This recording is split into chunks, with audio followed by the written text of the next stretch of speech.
कधीच नाही चुकणार तुमचे फेवरेट टीव्ही शोज झी5 सोबत, तेही एकदम फ्री। मुलगी झाली म्हणून त्यांना आनंद नाही झाला आबा, पण एकदा जाऊन त्यांच्याशी बोलून त्यांना काय वाटतं समजून घेऊ गोळ्यात ना। तुझा काय म्हणणं? तुमका माहिती असता आबा माका काय वाटतं। अख्खा कुटुंब एकत्र राहूक व्हाया असं वाटतं माका। ते आमच्या लेकीक जर स्वीकारणार नसतील तर एकत्र कसे राहणार? आता जा आहे ता स्वीकारायचा। आबा, तुम्हाला वाटतं तितकं सोपं नाही येत। नाही राघवराव, आपण सगळे मिळून एकदा बोललो असतो त्यांच्याशी। नाही आबा, नात झालीये, छान झालं असं आता तिने किती बरोबर दाखवलं तरी सुद्धा नाही, ती खुश नाहीये। तिला नातूच हवा होता आणि आता कितीही तिला समजवण्याचा प्रयत्न केला ना, ती सामावून नाही घेणार। तिची मतं आता स्पष्ट झालेली आहेत आणि माझ्या मुलीला मी कमी लेखू देणार नाही कोणाकडूनही, मग ती माझी आई असली तरी सुद्धा। आईचं जे वागणं आहे त्याच्यावरून गेली अनेक वर्ष चिंगीस सोबत जी वागत आली आहे त्याबद्दलही माझ्या मनात आता संशय निर्माण झालाय। आबा, कुटुंबाने एकत्र यावं असं तुम्हाला मनापासून वाटतंय, मी समजतो। पण जेव्हा गोष्ट मूळ तत्वांवर येते ना तेव्हा पर्याय उरत नाही। माणसाची मतच माणसाला घडवत असतात ना, आणि आईची मतं मला अजिबात पटत नाहीयेत। त्यामुळे काही केले आता आम्ही त्या घरात आमच्या लेकींना घेऊन जाणार नाही। आणि आबा प्लीज, तुम्ही सुद्धा आईला समजावायला वगैरे जाऊ नका। नाही, तुम्ही सगळे इकडे कसे आहात, तुमचं सगळं नीट चाललंय ना हे बघण्यासाठी, माझी नात तिला बघण्यासाठी आलो होतो। खरं तर सुलक्षणाताई पण माझ्या बहीणबाई आहेत ना, त्यांचीही मला काळजी वाटते। त्याही आजी झाल्या, त्यांनाही नात झाली आहे ना। आबा, तुम्हाला जितका आनंद झालाय ना, कणभर सुद्धा आईला आनंद झालेला नाहीये।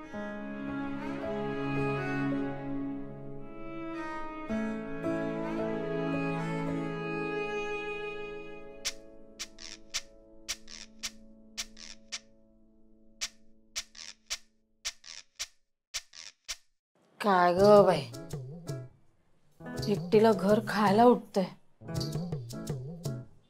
आनंदीची काळजी घ्यायची होती तेव्हा जरा धावपळ होती आयुष्यात, तर ती पण नाही। तर एकटीने काय करायचं ना समजत नाही, भणभणतोय डोकं माझं। ते मेले शेजारी पण असे आहेत ना, एक कामाचं नाही, कोणी दिसत पण नाही, सगळ्यांचे दरवाजे आपले बंद।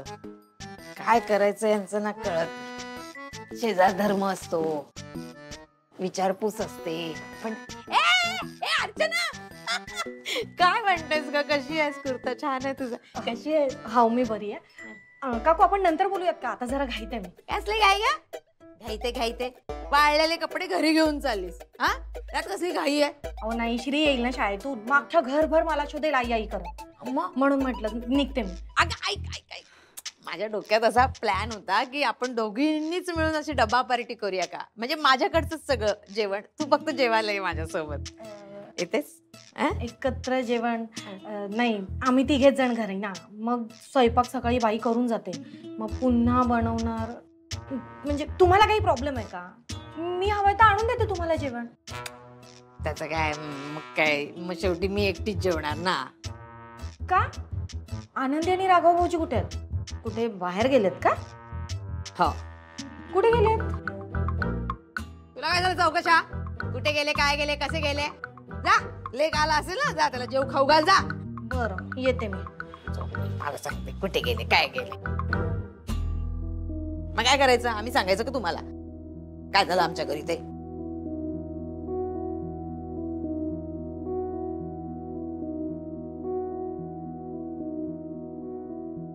नमस्कार सुलक्षणाताई। अगं बाई, आबा परब कळलेलं मला तुम्ही आलात ते, पण मला वाटलं बाई मला कशाला भेटायला याल, खालच्या खालून नातीला आणि लेकीला भेटून निघून जाल असं वाटलं मला। नाही अहो, असं कसं, तुम्ही बहीणबाई आहात आमच्या, तुम्हाला भेटल्याशिवाय कसं जाईल मी?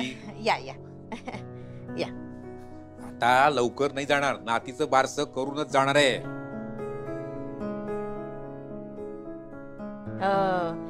काय ठेवलं नाव? म्हणजे काही ठरलं असेल ना? मला बाई कोणी सांगत नाही, मी आपली एकटीच आहे ना इथे. नाही नाही, नाव वगैरे अजून ठरलेलं नाहीये. पण तुम्ही कशा आहात आणि गुडघे काय म्हणतात तुमचे? छान. गुडघ्यांचं काय, ते आपले जन्माला पुरलेत. नाही नाही, मला कळलं होतं तुमच्या गुडघ्यांबद्दल, म्हणजे जास्त बरं नाही वगैरे. पण आता काळजी करू नका, नात आली आहे ना घरी, बघा सगळं व्यवस्थित होणार एकदम. अहो किती गोड आणि लागवी मुलगी आहे म्हणून सांगू. अहो मी अशी 2 मिनिटांसाठी तिला घेतली ना, अशी खुदकन असली हो झोपेत. म्हणजे खूपच सुंदर आहे, म्हणजे इतकी गोड असते की एखादा दुःखी माणूस सुद्धा तिच्या बरोबर हसायला पाहिजे. हा, आणि सांगतो तुम्हाला, जरा नाजूक आहे, पण काळजी नाही करायची. नक्की अगदी बघा बाळसं धरणार ती काही दिवसांनी. हा, आता कुणावर गेलीये नेमकी असं नाही सांगता यायचं, पण नाक आनंदीसारखं झालंय, डोळे राघवरावांसारखे झालेत, आणि गाल थोडेसे चिंगीसारखे वाटतात, गुबगुबीत. हा, छान आहे, चांगलंय. तुम्ही आनंदी आहात ना? मी आनंदी म्हणजे मला कळलं तेव्हा तर एकदम खुश झालो मी, आणि आता तिला भेटलो ना तर माझा आनंद अगदी दुप्पट झाला म्हणाला. चांगलंय. राघवला पण बरं वाटलं असणार, म्हणजे तो तर आनंदच आहे त्याच्या आयुष्यात. आणि तसंही त्याचं माझ्यापेक्षा तुमच्यावर आणि त्या पाटकरांवरच जीव आहे म्हणा, तर आनंद आहे. बसा. काय घेणार? थंड, गरम का साधंच देऊ पाणी? साधंच द्या.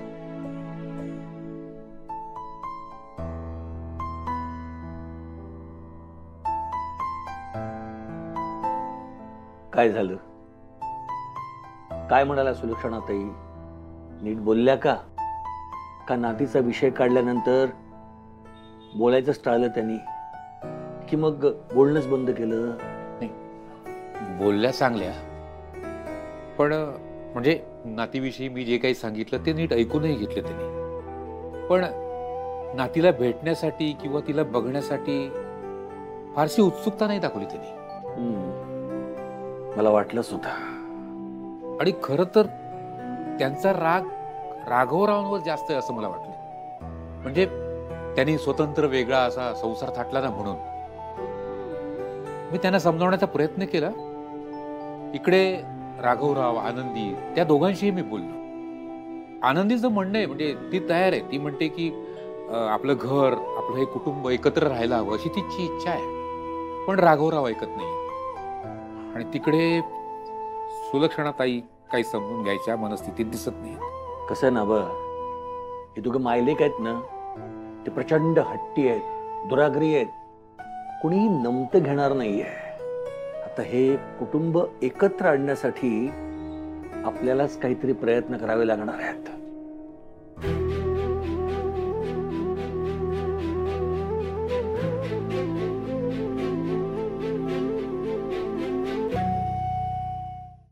झी5 ॲप डाउनलोड करा आणि पहा सर्व एपिसोड्स एकदम फ्री.